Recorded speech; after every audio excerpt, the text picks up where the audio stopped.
পটল কুমার গানওয়ালা।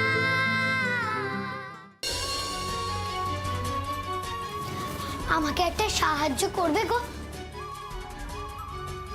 আরে পটল যে ইমা, তুই মেয়েদের পোশাক পরে আছিস কেন রে?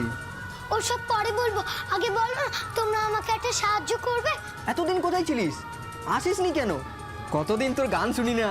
বাবারে বাবা, তোমাদের এত প্রশ্নের উত্তর দিলে যে আমার অনেক দেরি হয়ে যাবে গো।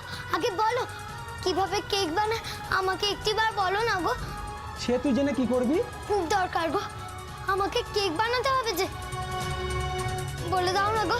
দূর দোকানে, আমাদের দোকানে তো বাইরে থেকে কেক তৈরি হয়ে আসে, আমরা তো শুধু বেচি। কি করে বানায় তা আমরা জানবো কি করে বল? তুই এক কাজ কর না, এখান থেকে একটা বানানো কেক তুই নিয়ে যা, গিয়ে বলবি তুই বানিয়েছিস, মিটে গেল ঝামেলা। না না, আমি মিথ্যে বলবো না গো। কি করি আমি এখন? একটা উপায় আছে, আমি জানি কেক কি করে বানাতে হয়। জানো তুমি, আমাকে শিখিয়ে দেবে গো? শেখাতে পারি, তবে একটা শর্ত আছে। শর্ত? একটা ফাঁড়া কাটালাম এত কষ্টে, আরেকটা ফোড়া এসে জুটলো। এই সুভাগাটাকে কাটানো মনে হচ্ছে না অত সহজ হবে। দাদা যদি এই সময় দুর্বল হয়ে পড়ে ওর উপরে, পটল দাদার জীবন থেকে বিদায় নিলেও আমার মনে হচ্ছে যেন সুভাগা দাদার জীবনে আবার ফিরে আসছে।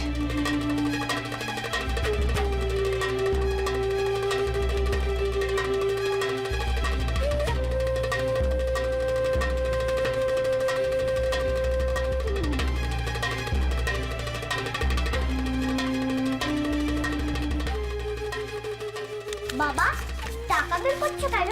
আমাকে কি বিক্রি কিনে দেবে? না মাদল, জেঠু শরীরটা তো ভালো নয়, এবার দোল খেলা হবে না। এবছর আর দোল খেলা হবে না? না। যেহেতু বিদেশে ফিরে গেলেই তো সব প্রবলেম সলভ হয়ে যেত। মাদল, কোত্থেকে শিখছো তুমি এসব কথা? কে শেখাচ্ছে তোমাকে? হ্যাঁ,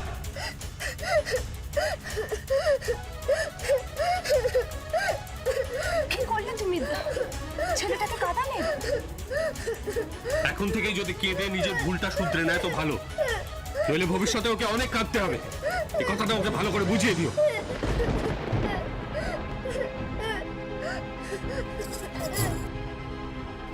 মাদল, না না বাবা, কাঁদে না। তুমি কিচ্ছু ভুল বলনি মাদল, তুমি একদম ঠিক বলেছো। তাহলে বাবা বকলো কেন আমাকে? মা,